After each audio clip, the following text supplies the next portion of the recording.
సోమవారం ఆటో పెడుతున్నారా?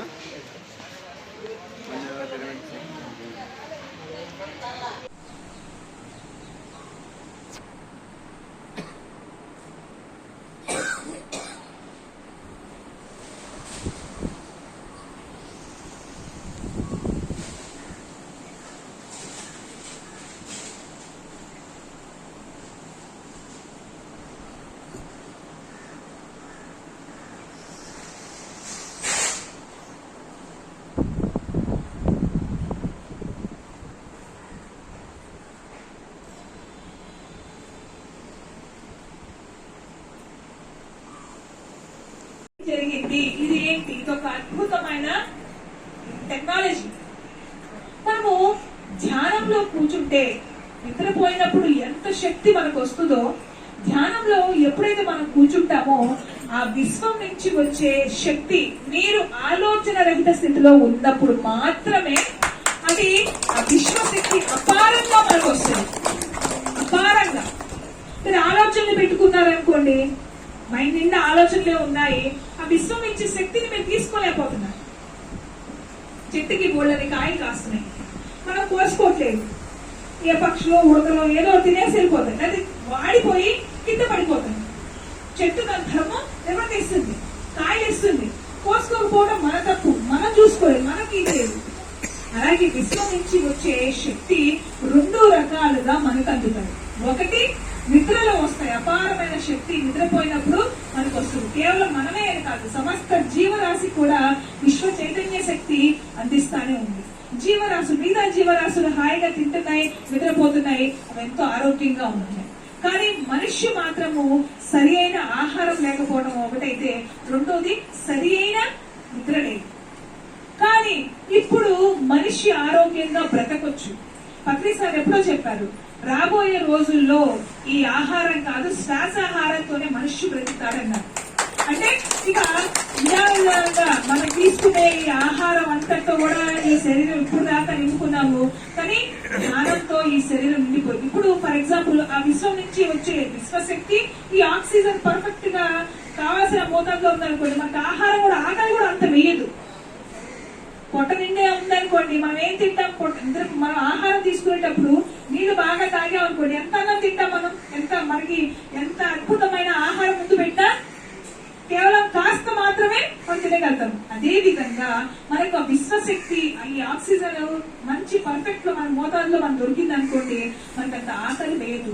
పత్రి సార్ చెప్పిన విధంగా రాబోయే రోజుల్లో అంత శ్వాసాహారమే. అంటే మీరు ఎంత ఎక్కువ సాధన చేస్తారో ప్రపంచంతో మీకు నిమిత్తం లేకుండా, ఈ ప్రపంచంలో ఎవరైతే ఈ రకరకాల అనారోగ్యాలతో, రకరకాల వైరస్లతో, ఈ కరోనా ఇలాంటి వేటితో కూడా మీకు పని లేకుండా మీ శ్వాసే మీకు ఆహారంగా మారుతుంది. చూడండి, అంటే వీటన్నిటితో వారు పనిలేదు. సో శ్వాసాహారం. రెండోది విశ్వశక్తి. ఈ విశ్వశక్తి కేవలం రాత్రి మనం పడుకున్నప్పుడు మాత్రమే వస్తుందా అంటే తప్పు కాదు. అది ఎప్పుడు నిరంతరం ప్రవహిస్తానే ఉంటుంది. నైట్ పడుకున్నప్పుడు కొంత రిమైండింగ్ మనకు అవకాశం ఉన్నప్పుడు ఇట్లాంటి అద్భుతమైన పిరమిడ్ లో వచ్చి సైలెంట్ గా కూర్చొని మనం ధ్యానం చేసుకుంటే ఆ విశ్వం నుంచి వచ్చే అపారమైన శక్తి మన శరీరంలోకి వెళ్తుంది. ఎప్పుడైతే శరీరంలోకి వెళ్తుందో అప్పుడు శరీరంలో ఎట్లా అయితే మనము ఒక రూమ్ కడుగుతాము, అప్పుడు దాకా కూడా కడిగేటప్పుడు ఏమవుతుంది, ఆ చివరన మనము ఒక చిన్న గుంట పెడతాము నీళ్లు వెళ్ళటానికి, ఆ హోల్. అప్పుడు దాకా అడ్డు పెడతాం, ఏదో పురుగు పుట్రసం ఏదో వస్తాని ఏదో మనం అడ్డు పెడతాము. నీళ్లు కడిగేటప్పుడు ఏం చేస్తాం, నీళ్లు శుభ్రంగా మొత్తం శుభ్రంగా కడిగేస్తాం. నీళ్లు ఫోర్స్ ఎక్కువగా అయితే మంచిగా శుభ్రంగా కడిగేస్తామా, ఎప్పుడైతే తీసేస్తామో మొత్తం డస్ట్ అంతా ఎట్లా వెళ్ళిపోతుందో, విశ్వశక్తి మనలోకి ఎప్పుడైతే వస్తుందో అప్పుడు మనలో ఉన్న అనేకమైన రుగ్మతాలకు ఏమవుతుంది, ఒక గండు పెట్టు. అంటే ఏంటి, ఆ ఎనర్జీస్ మనకి లోపల ఉన్నవన్నీ కూడా శుద్ధి చేస్తాయి.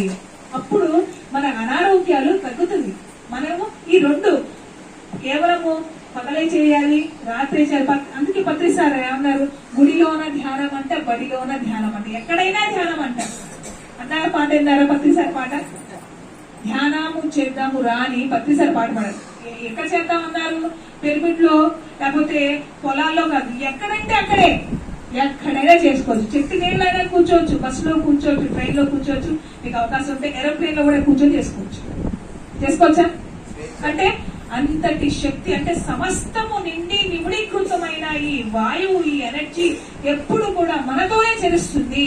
దాన్ని మనము ఉపయోగించుకోవాలి. ఎప్పుడైతే మనం ఉపయోగించుకుంటామో ఇవన్నీ కూడా తొలగిపోతాయి. ప్రత్యేకంగా అమావాస్య పౌర్ణమి నాడు ఏం జరుగుతుంది?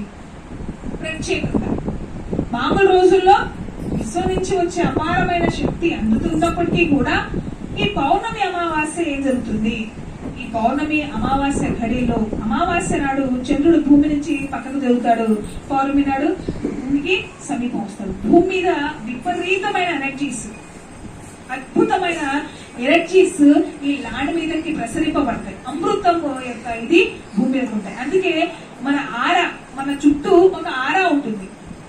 ఒక ఆరా అది మనిషికి కాదండి, జంతువులకి, ప్రతి వస్తువుకి, ఈవెన్ బాటిల్ కూడా ఒక ఆరా ఉంటుంది.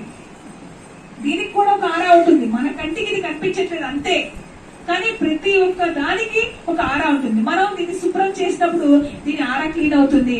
అదే విధంగా ధ్యానం చేసినప్పుడు ఈ అమావాస్య పౌర్ణమిలో, అందుకే పూర్వ రోజుల్లో నదుల స్నానం, చెరువుల స్నానం, బావి స్నానం చేయమంటారు. ప్రత్యేకమైన రోజుల్లో వాటి స్నానం చేయమంటారు. ఎందుకని?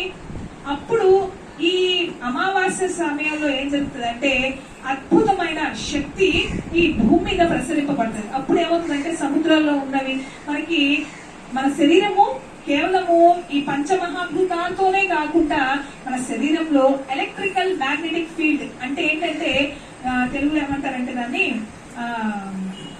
విద్యుత్ అయస్కాంత తరంగాలు, విద్యుత్ శక్తి, అట్లాగే అయస్కాంత శక్తి తరంగాలతో మన శరీరం నిర్మితమైంది. ఈ శరీరం, మరి ఈ శరీరంలో ఎలక్ట్రాన్లు, ప్రోటాన్లు, న్యూట్రాన్లు, మరి నీరుందా? నీరు మన లోపల ఉంటే బాహ్యంగా నీరు తీసుకున్నా అంతరంగా నీరు ఉంది. మనలో ఆ యొక్క విద్యుత్ అయస్కాంత తరంగాలు మనలో ఉన్నాయి. కాబట్టి భూమికి ఏదైతే ఉందో అదే విధంగా మనకు కూడా ఆ యొక్క శక్తి ఉంది.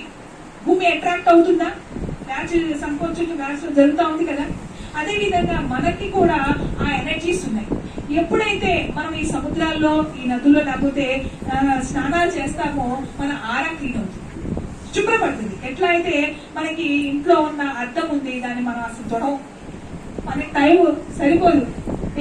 అదే మనం శుభ్రం చేసినప్పుడు అర్థం ఎట్లా మరిసిద్దో అదే విధంగా మనం ఆ స్నానాలు చేస్తే అంత అద్భుతంగా ఉంటుంది అన్నారు. ఒకవేళ ఇన్ కేస్ మనకి అవకాశం లేదు అలా అనుకున్నప్పుడు కూడా మనం ధ్యానంలో ఈ 3 రోజులు కూడా, ఈ అమావాస్య గాని పౌర్ణమి ఘడియల్లో గాని 3 రోజుల్లో మౌనంగా ఉండి అంత రాగి జావం అంత ఏదో తీసుకుని అలాంటి పిరమిడ్ల కింద కూర్చొని ధ్యానం చేస్తే మనకి అనంతమైన శక్తి, మన శరీరంలో ఎలాంటి రుగ్మతాలు ఉన్నా, కళ్ళకు సంబంధించిన రోగాలు, ఒకవేళ కంటి చూపు తక్కువగా ఉన్న వాళ్లకు నల్లటి కర్చీఫ్ లాంటి నల్ల క్లాత్ ఏదైనా కంటికి కట్టుకొని అలా 3 రోజులు 21 అమావాస్యలు అంటే 15 అమావాస్యలైనా సరే క్రమం తప్పకుండా పిరమిడ్ లోనే ఉండి ధ్యానం చేసుకుంటే ఎలాంటి అనారోగ్యాలైనా సరే వెళ్ళిపోతాయి. చూడండి ఎంత శక్తి ఆ విశ్వంలో ఉంటుంది, ఎంతటి ఎనర్జీస్ మనకు అందిస్తున్నారు. మనం అటువంటి దాన్ని వాడుకోవాలి. కేవలం మనం నిద్రపోతేనో ఆహారంతోటే మనం బ్రతుకుతున్నామంటే అది కాదు. మనకు విశ్వం నుంచి వచ్చే ఆ శక్తి మాత్రమే మనం బ్రతికిస్తుంది. సో ప్రతి ఒక్కరు కూడా ధ్యానం చేయాలి. ధ్యానంతోనే సమస్తం. సో ఇకపోతే ఇందాక మనం అనుకున్నట్టుగా, ఇందాక మనం ఒక కథ చెప్పుకున్నాం. ఆ కథలో మనకి ఏమర్థమైంది? మనం ఎలా ఉండాలి? భోగశ్రీతో ఉండాలా, అర్ధశ్రీలో ఉండాలా? అంటే భోగశ్రీ అంటే ఏంటి, అర్ధశ్రీ అంటే ఏంటి వివరంగా చెప్పారు. అర్ధశ్రీ అంటే డబ్బు, పేరు, అహంకారము, ఏదైనా సరే. అహంకారం నేను పక్కన పెట్టేసి మనకి అది అసలు అలాంటి మనకి జ్ఞానులకి అలాంటివి లేవు. కొట్టిన క్లాస్ వస్తారు గట్టిగా, అలాంటివన్నీ వదిలేస్తేనే ఇక్కడికి వస్తాము. అలాంటివి ఉంటే మనం ఇక్కడ ఉంటాం, ఎక్కడో ఉంటాం. మన ఇళ్లలో టీవీ చూసుకుంటానో ఏదో పనులు చేసుకుంటానో ఫంక్షన్ లో దేనికో వెళ్తాం. దాన్ని ఎక్కడో వదిలేసి బయట చెప్పులు ఎలా వదిలేసామో దాన్ని అన్ని వదిలేసి ఇక్కడికి వచ్చాము. సో అర్ధశ్రీ ఏం చేస్తుందంటే మనం గమనించుకోవాలి. చాలా